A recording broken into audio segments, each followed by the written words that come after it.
ओम शांति। आज का तारीख है 16 अगस्त 2020। अव्यक्त बाप दादा का मधुर महावाक्य सुनेंगे। 7 मार्च 1986 का रिवाइज वाणी है। आज विशेष बाबा ने महाशिवरात्रि पर्व के ऊपर कहा है, जो हमारी पढ़ाई का चारों ही सब्जेक्ट का यादगार पर्व है। ज्ञान, योग, धारणा, सेवा। ज्ञान जो बूंद बूंद बाबा भर रहे हैं, और योग परमात्मा को हमें अपना स्वरूप का परिचय दे रहे हैं। योग माना याद करना, और धारणा अर्थात दिव्य गुणों की धारणा करना। परमात्मा को याद करने से हमारे अंदर जो शक्तियाँ आती है, गुण आता है। और सेवा अर्थात जागरण, यानी में निद्रा में जो सोए हुए हैं उन मनुष्यों को जगाना है। तो चारों ही सब्जेक्ट का साथ महाशिवरात्रि पर्व है। और बाबा भोलानाथ भी है, कैसे बच्चों से अवगुण लेकर वो पदम गुणा देता है, दाता है, इसलिए वो भोलानाथ कहलाता है। और बाबा कहते हैं कि अभी देखो संगम युग है, बच्चों और बाप का मिलन का युग। तो शिवरात्रि बच्चों और बाप का जो जन्मदिन है उसका यादगार है। इसलिए बाबा ने आज हैप्पी बर्थडे भी कहा है बच्चों को। बाबा का हैप्पी बर्थडे मनाते हैं तो बाबा भी बच्चों का हैप्पी बर्थडे करते हैं। तो आज हम सुनेंगे। मुरली का हेडिंग है पढ़ाई की चारों सब्जेक्ट का यथार्थ यादगार महाशिवरात्रि। आज ज्ञानदाता, भाग्य विधाता, सर्व शक्तियों के वरदाता, सर्व खजानों से भरपूर करने वाले भोलानाथ बाप अपने अति स्नेही, सदा सहयोगी, समीप बच्चों से मिलने आए हैं। यह मिलन ही सदाकाल का उत्सव मनाने का यादगार बन जाता है। जो भी भिन्न भिन्न नामों से समय प्रति समय उत्सव मनाते हैं, वह सभी इस समय बाप और बच्चों की मधुर मिलन, उत्साह भरा मिलन भविष्य के लिए उत्सव के रूप में बन जाता है। इस समय आप सर्वश्रेष्ठ बच्चों का हर दिन, हर घड़ी सदा खुशी में रहने की घड़ियां व समय है। तो इस छोटे से संगम युग के अलौकिक जीवन, अलौकिक प्राप्तियां, अलौकिक अनुभवों को द्वापर से भक्तों ने भिन्न भिन्न नाम से यादगार बना दिए हैं। एक जन्म की आपकी यह जीवन भक्ति के 63 जन्मों के लिए याद का साधन बन जाती है। कितनी महान आत्माएं हो। इस समय की सबसे वंडरफुल बात यही देख रहे हो, जो प्रैक्टिकल भी मना रहे हो और निमित्त उस यादगार को भी मना रहे हो। चैतन्य भी हो और चित्र भी साथ साथ है। 5000 वर्ष पहले हर एक ने क्या क्या प्राप्त किया, क्या बने, कैसे बने, यह 5000 वर्ष का पूरा अपना यादगार चित्र और जन्म पत्री सभी स्पष्ट रूप में जान गए। सुन रहे हो और देख देख हर्षित हो रहे हो कि हमारा ही गायन पूजन, हमारे जीवन की कथाएं वर्णन कर रही है भक्त आत्माएं। ओरिजिनल आपका चित्र तो बना नहीं सकते, इसलिए भावना पूर्वक जो भी टच हुआ वह चित्र बना दिया। भक्ति में जिसको जैसी भावना से टच हुआ वैसा ही चित्र बना दिया। तो प्रैक्टिकल शिव जयंती तो रोज मनाते ही हो, क्योंकि संगम युग है ही अवतरण का युग, श्रेष्ठ कर्तव्य, श्रेष्ठ चरित्र करने का युग है। लेकिन बेहद युग के बीच में यह यादगार दिन भी मना रहे हो। आप सबका मनाना है, मिलन मनाना, और उन्हों का मनाना है आह्वान करना। भक्ति में आह्वान करते हैं और बच्चे मिलन मनाते हैं।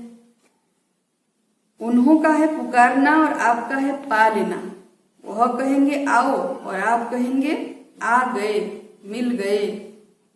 यादगार और प्रैक्टिकल में कितना रात दिन का अंतर है।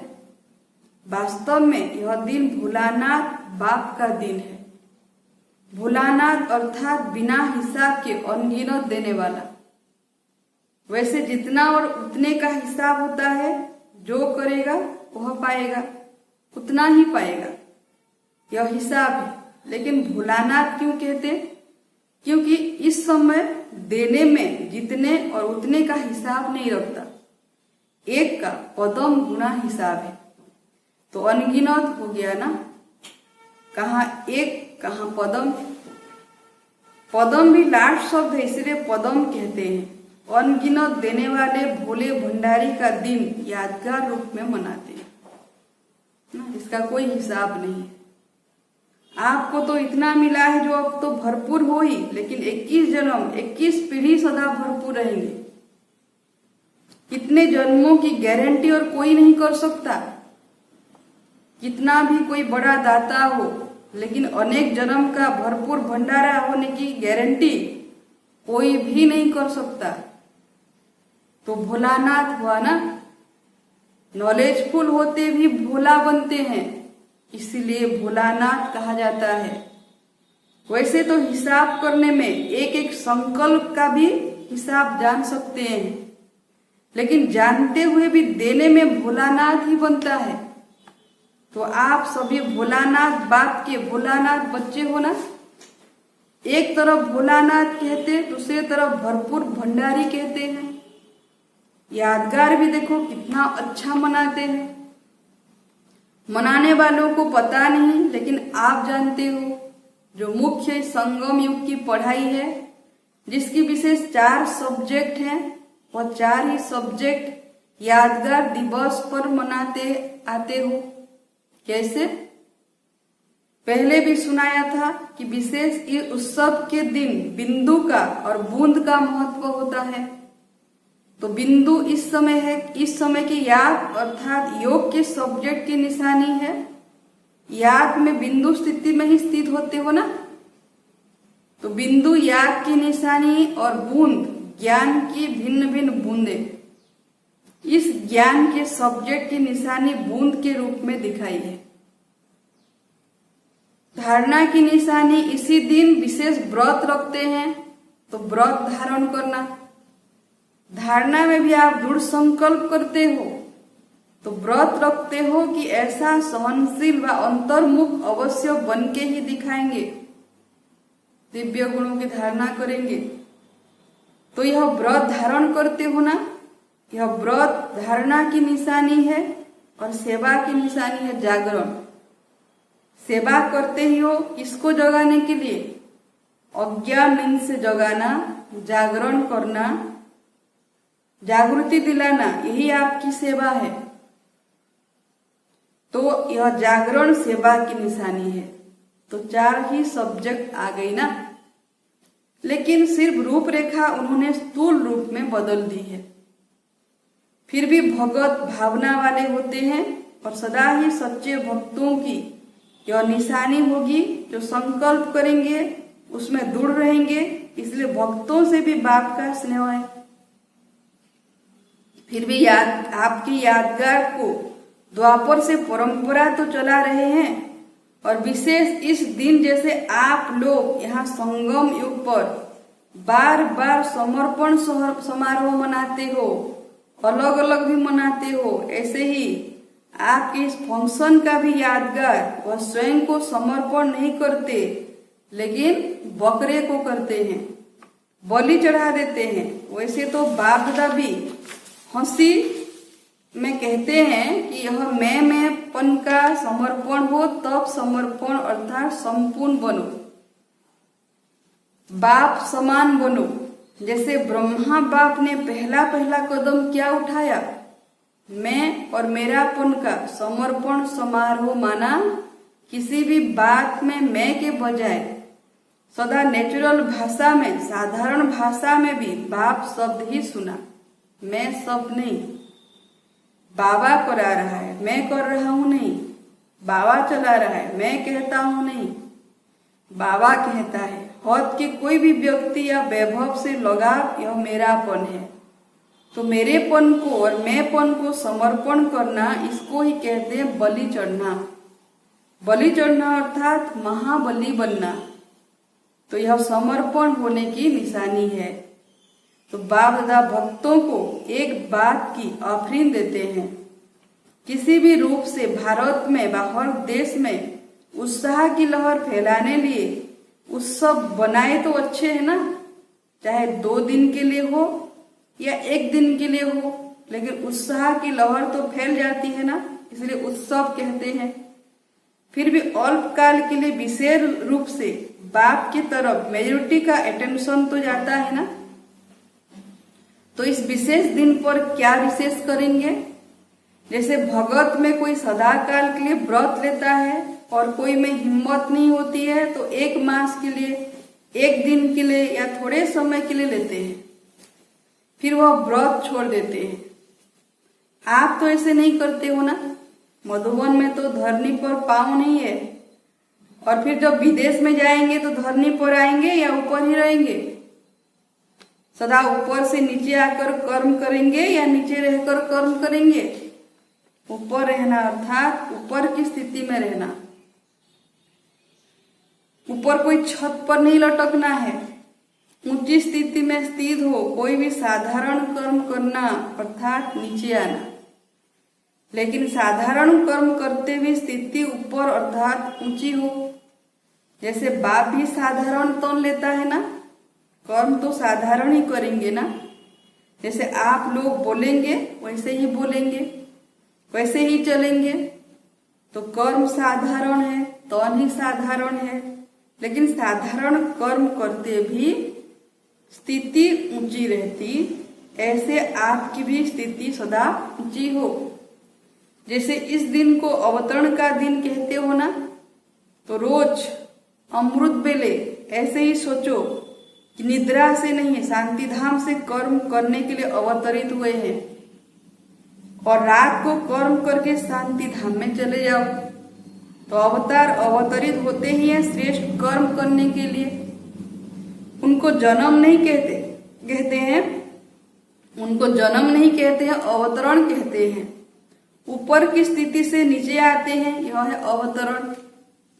तो ऐसी स्थिति में रहकर कर्म करने से साधारण कर्म भी अलौकिक कर्म में बदल जाते हैं। जैसे दूसरे लोग भी भोजन खाते, आप कहते हो ब्रह्मा भोजन खाते हैं, फर्क हो गया ना। चलते हो लेकिन आप फरिश्ते की चाल चलते, डबल लाइट स्थिति में रहते, तो अलौकिक चाल, अलौकिक कर्म हो गया। तो सिर्फ आज का दिन अवतरण का दिन नहीं, लेकिन संगम युग ही अवतरण दिवस है। आज के दिन आप लोग बाप दादा को मुबारक देते हो, लेकिन बाप दादा कहते हैं पहले आप। अगर बच्चे नहीं होते तो बाप कौन कहता? अगर बच्चे नहीं होते तो बाप कौन कहता? बच्चे ही बाप को बाप कहते हैं, इसलिए पहले बच्चों को मुबारक। आप सब बर्थडे का गीत गाते हो ना, हैप्पी बर्थडे टू यू। बाप दादा भी कहते हैं हैप्पी बर्थडे टू यू।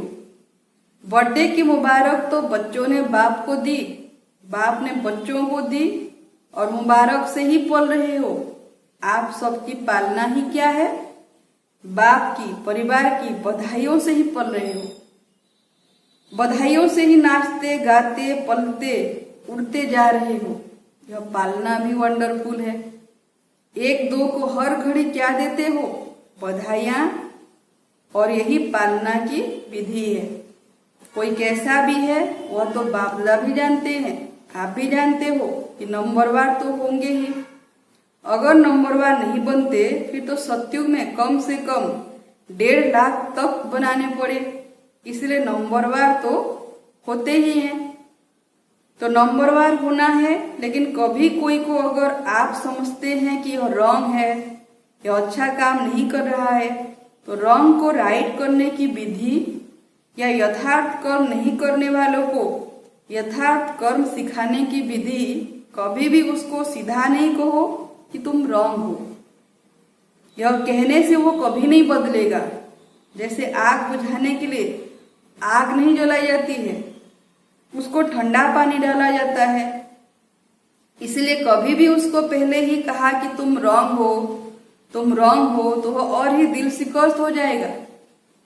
पहले उसको अच्छा अच्छा कह करके थमाओ तो सही, पहले पानी तो डालो, फिर उसको सुनाओ कि आग क्यों लगी। पहले यह नहीं कहो कि तुम ऐसे हो, तुमने यह किया, पहले ठंडा पानी डालो। पीछे वह भी महसूस करेगा कि हाँ, आग लगने का कारण क्या है और आग बुझाने का साधन क्या है। अगर बुरे को बुरा कह देते तो आग में तेल डालते हो। इसलिए बहुत अच्छा कह करके पीछे उसको कोई भी बात दो तो उसमें सुनने की, धारण करने की हिम्मत आ जाती है। इसलिए सुना रहे थे कि बहुत अच्छा, यह बधाइयां हैं। जैसे बाप दादा भी कभी किसको डायरेक्ट रॉन्ग नहीं कहेगा, मुरली में सुना देगा राइट क्या है, रॉन्ग क्या है। लेकिन अगर कोई सीधा आकर पूछेगा भी कि मैं रॉन्ग हूं, तो कहेगा नहीं, तुम तो बहुत राइट हो, क्योंकि उसमें उस समय हिम्मत नहीं होती है। जैसे पेशेंट जा भी रहा होता है, आखिरी सांस होता है, तो भी डॉक्टर से अगर पूछेगा कि मैं जा रहा हूं, तो कभी नहीं कहेगा हाँ जा रहे हो, क्योंकि उस टाइम हिम्मत नहीं होती। किसकी दिल कमजोर हो और आप अगर उसको ऐसी बात कह दो तो वह हार्ट फेल हो ही जाएगा, अर्थात पुरुषार्थ में परिवर्तन करने की शक्ति नहीं आएगी। तो संगम युग है ही बधाइयों से वृद्धि को पाने का युग। यह बधाइयां ही श्रेष्ठ पालना है। इसलिए आपकी इस बधाइयों की पालना का यादगार जब भी कोई देवी देवता का दिन मनाते हैं तो उसको बड़ा दिन कह देते हैं। दीपमाला होगी, शिवरात्रि होगी तो कहेंगे आज का बड़ा दिन है। जो भी उत्सव होंगे उसको बड़ा दिन कहेंगे, क्योंकि आपकी बड़ी दिल है तो उन्होंने बड़ा दिन कह दिया है। तो एक दो को बधाइयां देना यह बड़ी दिल है, समझा। ऐसे नहीं कि रॉन्ग को रॉन्ग समझाएंगे नहीं, लेकिन थोड़ा धैर्य रखो, इशारा तो देना पड़ेगा, लेकिन टाइम तो देखो ना। वह मर रहा है और उसको कहो मर जाओ, तो टाइम देखो, उसकी हिम्मत देखो। बहुत अच्छा कहने से हिम्मत आ जाती है, कमजोर में भी जान आ जाती है, हिम्मत आ जाती है। लेकिन दिल से कहो, ऐसे नहीं बाहर से कहो, तो वह समझे कि मेरे को ऐसे ही कह रहे हैं। यह भावना की बात है, दिल से उसके प्रति ऐसे हिम्मत दिलाना है। दिल का भाव रहम का हो तो उसके दिल को रहम का भाव लगेगा। इसलिए सदा बधाइयां देते रहो, बधाइयां लेते रहो। यह बधाई वरदान है। जैसे आज के दिन को गायन करते हैं, शिव के भंडारे भरपूर, तो आपका गायन है, सिर्फ बाप का नहीं। सदा भंडारा भरपूर हो, दाता के बच्चे दाता बन जाओ। सुनाया था ना, भक्त हैं देवता और आप हो देने वाले देवता, तो दाता माना देने वाले। किसी को भी कुछ थोड़ा भी देकर फिर आप उनसे कुछ ले लो तो उसको फील नहीं होगा। फिर कुछ भी उसको मना सकते हो, लेकिन पहले उसको दो, हिम्मत दो, उमंग दो, खुशी दिलाओ, फिर उससे कुछ भी बात मनाना चाहो तो मना सकते हो। रोज उत्सव मनाते रहो, रोज बाप से मिलन मनाना, यही उत्सव मनाना है। तो रोज उत्सव है, उमंग उत्साह है। अच्छा, चारों ओर के बच्चों को संगम युग के हर दिन के अवतरण दिवस की अविनाशी मुबारक हो। सदा बाप समान दाता और वरदाता बन हर आत्मा को भरपूर करने वाले मास्टर भोलानाथ बच्चों को सदा याद में रहो। हर कर्म को यादगार बनाने वाले बच्चों को सदा स्व उन्नति और सेवा की उन्नति में उमंग उत्साह से आगे बढ़ने वाले श्रेष्ठ बच्चों को विशेष आज के यादगार दिवस शिव जयंती, सो ब्राह्मण जयंती, हीरे तुल्य जयंती, सदा सर्व को सुखी बनाने की, संपन्न बनाने की जयंती की मुबारक हो। और याद प्यार और नमस्ते। हम बच्चों का भी बाप दादा को याद प्यार, नमस्ते, गुड मॉर्निंग। आज वरदान है, हर शक्ति को ऑर्डर प्रमाण चलाने वाले मास्टर रचयिता भव। कर्म शुरू करने के पहले जैसा कर्म वैसी शक्ति का आह्वान करो। मालिक बनकर ऑर्डर करो, क्योंकि यह सर्व शक्तियां आपकी भुजा समान है। आपकी भुजाएं आपके ऑर्डर के बिना कुछ नहीं कर सकती। ऑर्डर करो, सहन शक्ति, कार्य सफल करो, तो देखो सफलता हुई पड़ी है। लेकिन ऑर्डर करने के बजाय डरते हो, कर सकेंगे और नहीं कर सकेंगे, इस प्रकार का डर है तो ऑर्डर चल नहीं सकता। इसलिए मास्टर रचयिता बन और शक्ति को ऑर्डर प्रमाण चलाने के लिए निर्भय बनो। स्लोगन है, सहारेदाता बाप को प्रत्यक्ष कर सबको किनारे लगाओ। सहारेदाता बाप को प्रत्यक्ष कर सबको किनारे लगाओ। आज का विशेष सूचना है, आज मास का तीसरा रविवार है। सभी राजयोगी तपस्वी भाई बहने शाम 6:30 से 7:30 बजे तक विशेष योग अभ्यास के समय अपने पूर्वजपन के समान में स्थित हो, कल्प वृक्ष की जड़ों में बैठ पूरे विश्व को शक्तिशाली योग का दान देते हुए अपनी वंशावली की दिव्य पालना करें। ओम शांति।